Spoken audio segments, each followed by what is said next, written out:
I want to remind each of us about the presence of the Lord and what a wonderful place that is for the Christian to dwell and to live. Good morning. This is Pastor Ernie Lewis of the Blue Point Church in Sisney, Illinois, with your thoughts for Monday. You know, the psalmist reminds us of the safety and the security of abiding in the Lord's presence. He says in Psalm 91, "He who dwells in the secret place of the Most High shall abide under the shadow of the Almighty.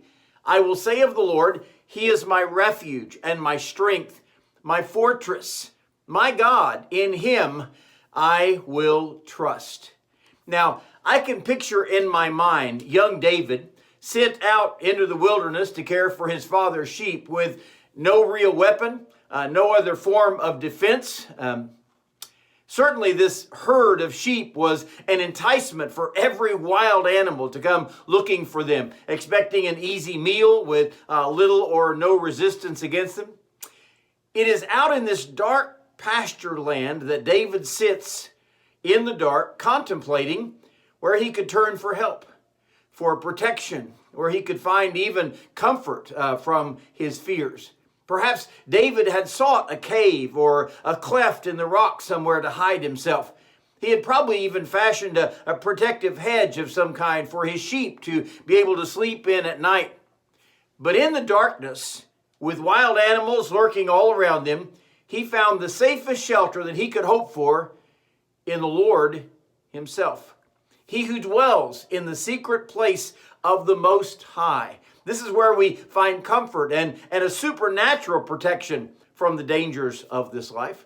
This secret place is not a cave or a barricaded woods, but it calls for remaining in the presence of the Lord and placing our complete trust in Him. It is here in God's presence that we abide under the shadow of the Almighty. Now, abiding is one of those things that's difficult for most of us. It seems like we need to spend some quality time with the Lord. We need to read His Word. We need to be praying or meditating on what He wants in our lives. But most often, we get distracted very easily. Squirrel! You know, everything that comes up in life seems to turn us away. And before you know it, we have not taken the opportunity. We've missed a great opportunity to spend time with the Lord and dwelling in His presence.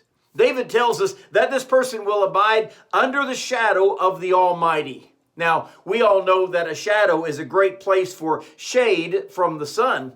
But can you imagine what this looming shadow looks like around us? It may scare away those would-be predators whenever they see the Lord's presence there.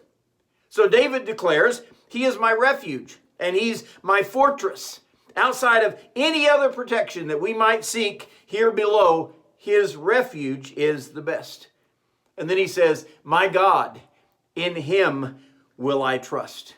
You know, that helped David overcome a bear and a lion, he said, whenever he was caring for the sheep. It also helped him to defeat the giant Goliath out on the field of battle.